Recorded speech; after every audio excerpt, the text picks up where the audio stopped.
Hello everyone, welcome to the tutorial. I am Pratiksha Chauhan, a PhD scholar at Indian Institute of Technology, Mandi. In this tutorial, I will discuss Vietoris-Rips complex of a graph. So let's start. Graph complexes are abstract simplicial complexes associated to a graph. First, I will discuss abstract simplicial complex and their geometric realization. After that, I will discuss graph complexes and then some examples of graph complexes along with Vietoris-Rips complex. An abstract simplicial complex is a set A together with a collection delta, where delta consists of finite subsets of A such that if a subset tau of A is in delta, then every subset of tau must be in delta. That is, this delta is closed with respect to taking subsets. We denote an abstract simplicial complex simply by delta. Let us understand this definition with an example.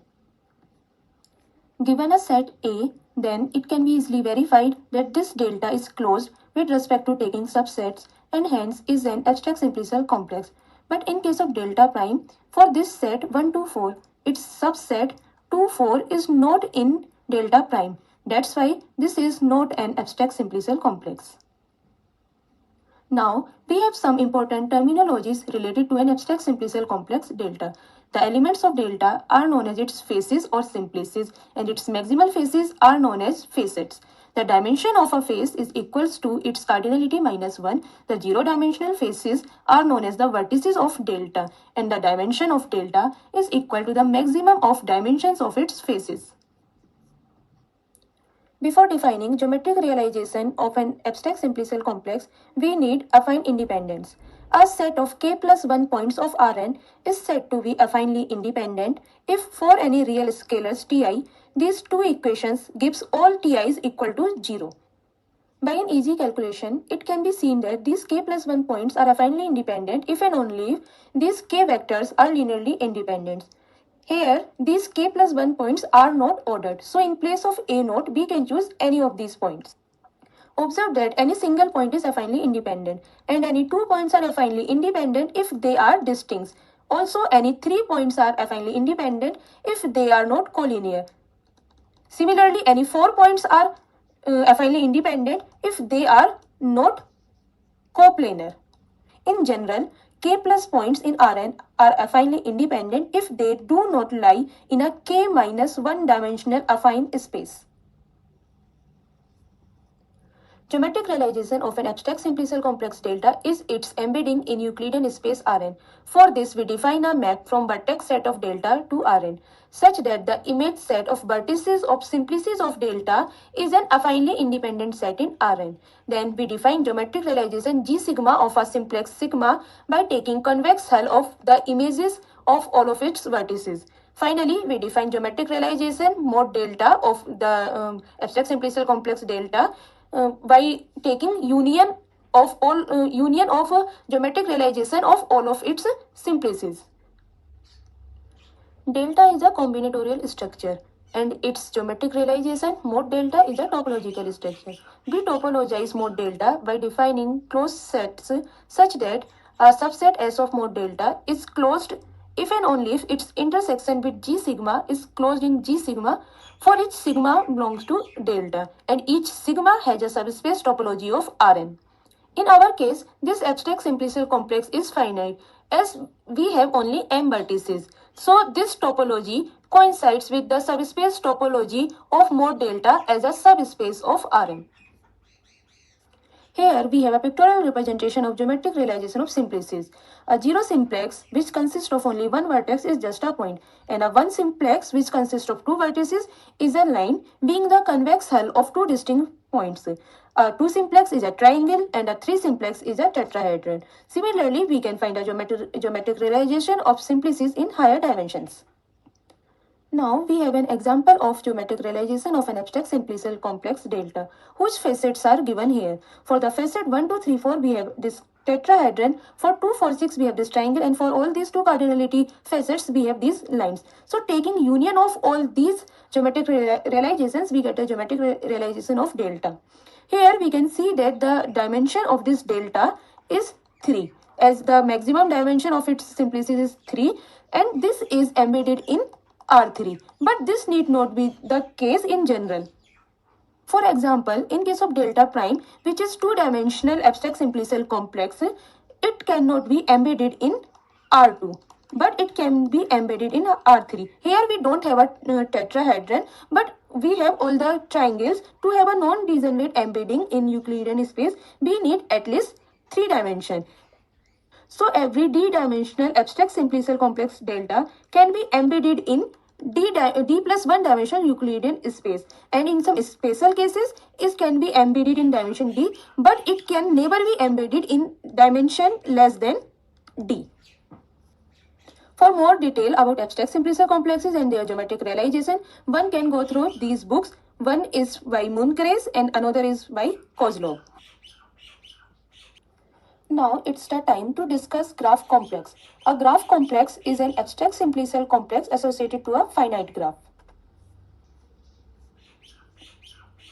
Graph complexes were originated by Lovász. In 1955, Nietzsche gave a conjecture which states that for a given set of cardinality 2n plus k, if we take its n cardinality subsets and we try to divide those n subsets into k plus 1 classes, then any two disjoint subsets end up in the same class.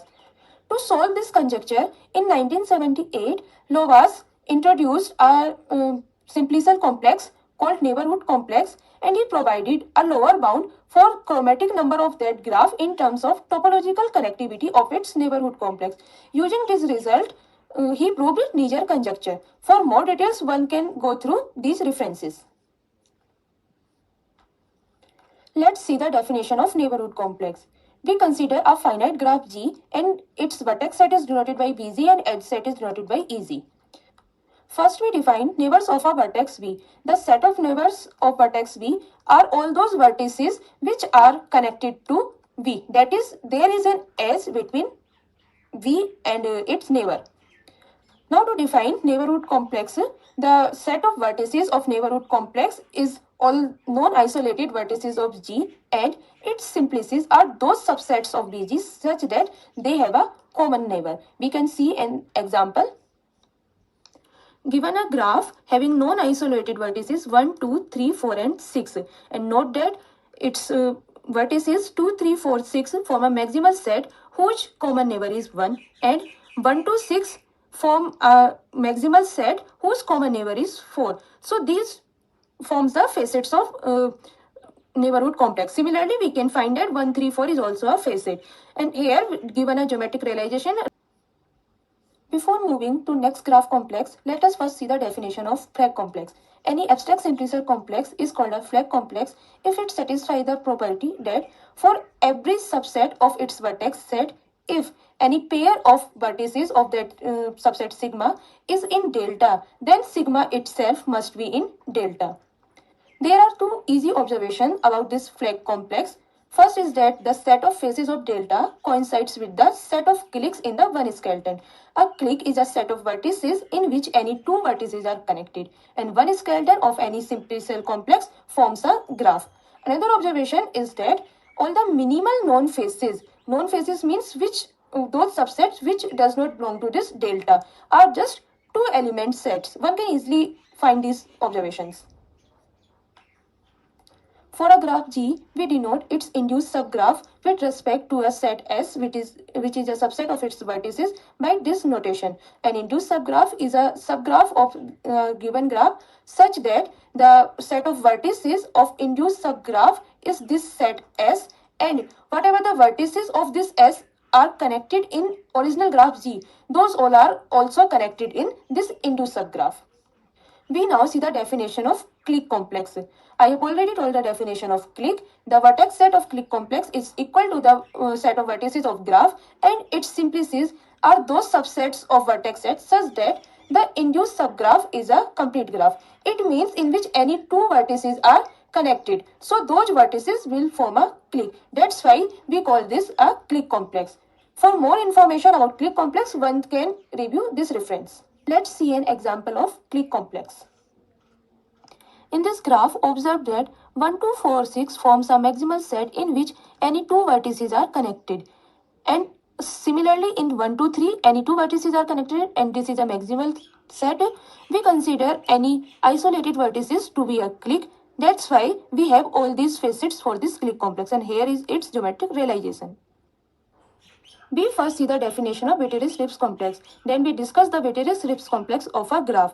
These complexes are defined for a metric space X with metric D and for a given scale parameter r greater than equal 0, such that its vertex set is equal to the set X and its simplices are those finite subsets of H in which any 2 points are at most distance r. These complexes were first introduced by Vietoris in this article, and later Rips independently studied these complexes. That's why these are known as Vietoris-Rips complex. Vietoris-Rips complex plays an important role in TDA. To define Vietoris-Rips complex of a graph, we need a graph as a metric space. For this, we define the distance between any two vertices of a graph equal to the length of shortest path between those vertices, where the length of a path is equal to the number of edges in path. We can see an example in this given graph. See that the 1 and 2 are connected by this path and also this path, but the shortest path is of length 1, so the distance between 1 and 2 is 1. Also, the distance between 5 and 2 is 2. This way, we can find the distance between any two vertices of a graph. Considering a graph as a matrix space, we can define its Vietoris-Rips complex in a similar manner as given here. Now we see the relation between Vietoris-Rips complex and Clique complex. For this, we need power of a graph. For a given graph G and a positive integer P, we define its Pth powered graph such that its vertex set is equal to the vertex set of the original graph, and any two vertices are connected in the Pth powered graph which are at most distance P in G. We can see this by an example. On left hand side, given a cycle graph, and see that in squared cycle graph, all those vertices are connected which are at most distance 2 in the cycle graph. It is an easy observation that Vietoris-Rips complex with scale r of a graph G is actually the Clique complex of the rth power of that graph. We now see a few more examples of graph complexes. First one is independence complex.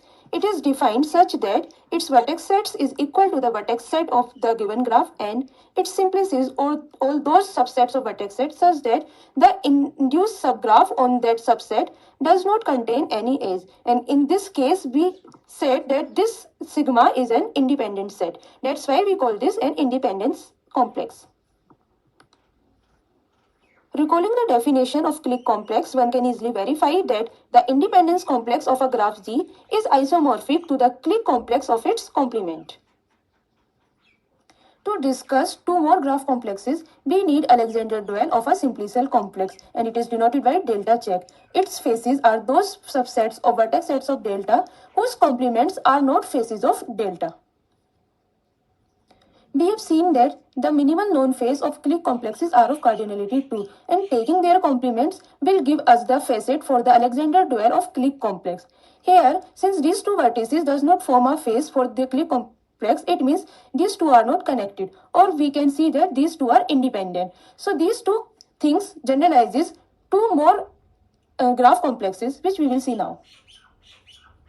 Considering the induced subgraph on these two vertices to be disconnected, we generalize this concept as a K-cut complex by taking K vertices in place of 2. So the K-cut complex is defined such that its facets are those subsets of vertex set of G such that their complement is of cardinality K and the induced subgraph on this complement is disconnected.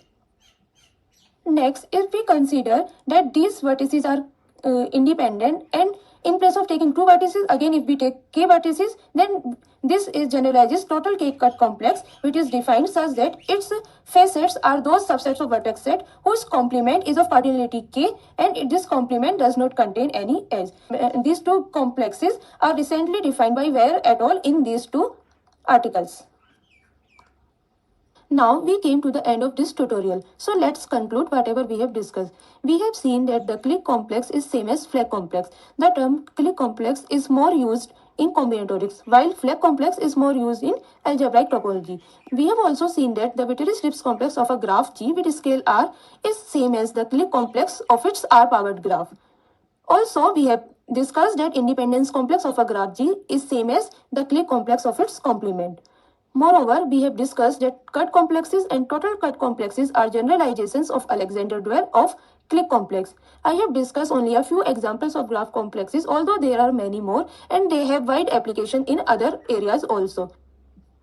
If you want to know more about graph, you can go through these references, and if you want to know more about graph complexes, you may consider these references. Thank you.